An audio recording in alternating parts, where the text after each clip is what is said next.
May mga diskusyon na nauuwi sa tensyon. Normal pa nga bang ilan sa mga mainit na sagutan online o ito ay papasok na sa tinatawag na internet flaming? Ang internet flaming ay tumutukoy sa mga activities online kung saan ang mga tao ay nagpo-post ng mapang-insulto, mapanghimok o mapanghamong mga komento na naglalayong magsimula ng mainit na diskusyon. Ito ay maaring lumobo at magresulta sa personal na pagtatalo sa cyberspace na kung minsan ay nauuwi pa sa karahasan. Kaya naman sa ating MIL 101, talakayin natin ang mga epekto ng internet flaming sa mga biktima at sa online community at ang mga hakbang na maaari nating gawin upang mapanatili ang respeto at positibong pakikitungo sa cyberspace. Dito lang sa MIL 101. Nakuha kung minsan nga yung for the clout na kanilang binabanggit online ay isa sa mga dahilan kung bakit nagkakaroon talaga ng war sa social media. Well, narito ang ilang bagay na dapat tandaan para makaiwas na maging involved sa internet or social media flaming. Una po rito, gusto po natin muna malaman ano bang ibig sabihin ng internet flaming at bakit nagkakaroon ito.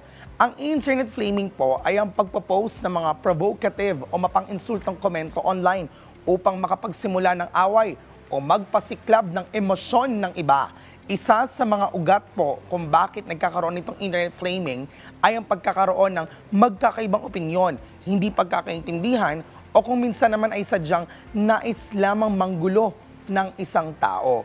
At dahil po dyan, syempre, may mga ilan po tayong mga halimbawa ng flaming, no? Ito po yung ilan sa mga sumusunod. Una, fan flame war. Isa ito sa mga pinaka-common na uri ng flaming.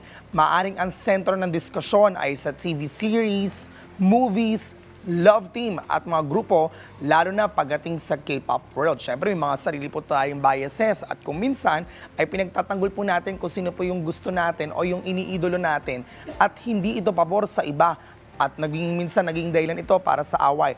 Pangalawa po ay yung tinatawag nating political flaming. Kalimitan itong nagsisimula kapag ang mga taong may magkakaibang political views ay nagkakaroon ng diskusyon kung saan ang paniniwala at opinyon ng ibang panig ay kinekesyon ng iba pang taga-suporta. Another example of this is what we call the corporate flaming naman. Ano po ba itong corporate flaming? Itong corporate flaming naman po, ito ay pangkaraniwang naguugat sa nakaiinsultong atake o opinyon tungkol sa isang kumpanya o negosyo at sa mga empleyado. Minsan dahil sa negatibong customer experience at behavior po ng mga empleyado. Talaga pong dahil sa mga yan ay talagang mabilis po tayo ma-persuade o kaya naman ay talaga nagkakaroon ng framing kung minsan ang media at ito po mismo yung nare-receive na information ng tao. Either ating pong tinatanggap ang impormasyon na ito or tayo po ay tinotolerate natin ito or nag-o-oppose dito. Ano-ano po ba yung mga posibleng maging epekto nitong internet flaming? Well, ang internet flaming ay maaring magdulot ng stress, pagkasira ng reputasyon, at minsan ay nagiging sanhi ng mga seryosong mga problema gaya ng cyberbullying. May batas po tayo dyan para po syempre sa sinasabi nating Cyber Libel Act of 2012 para po doon sa, or Cybercrime Act or Prevention Act of 2012 para po doon sa mga nakararanas ng iba't ibang mga pagkalat na maling impormasyon, paninirang puri, through online at talagang naapektuhan ng isang biktima. Dahil dito, at we want to know also, paano ito nagre-reflect sa ating personalidad o imahen. Ang internet flaming po ay isang anyo ng agresibong pag-uugali online na nag-spark ng galit at nakaiinsultong mensahe sa iba. So mag-ingat po tayo sa pagpo-post sa social media dahil ito ay nagre-reflect sa iyo. Ayan mga ka-RSP, paano po natin maiiwasan yung internet flaming? Dapat po irespeto natin ang opinion ng iba. Although minsan, syempre, meron po tayong patunay na ito ay katotohanan, ito po ay talaga nangyayari. Kaya lang syempre, kailangan po may pagpapaliwanag. Imbis po na kinakancel natin ng tao, ay i-call out muna natin ito. Maging maingat din sa paggamit o pagbibitiw ng mga salita o komento. Syempre, once you've said the word, it's not yours anymore but for public consumption.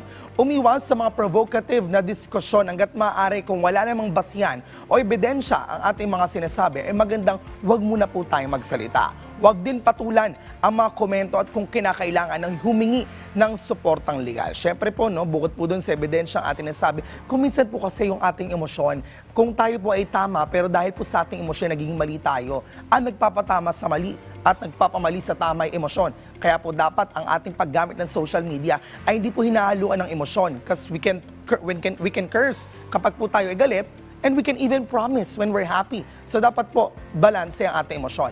Ang internet framing ay isang seryosong issue na dapat iwasan upang mapanatili ang maayos at positibong komunikasyon online. At mahalagang tandaan na minsan ay maaari itong magdulot ng cyberbullying at harassment na may kaukulang parusa sa ilalim ng ating batas. Yan po muna ang ating pag-uusapan ngayong umaga dito sa MIL 101.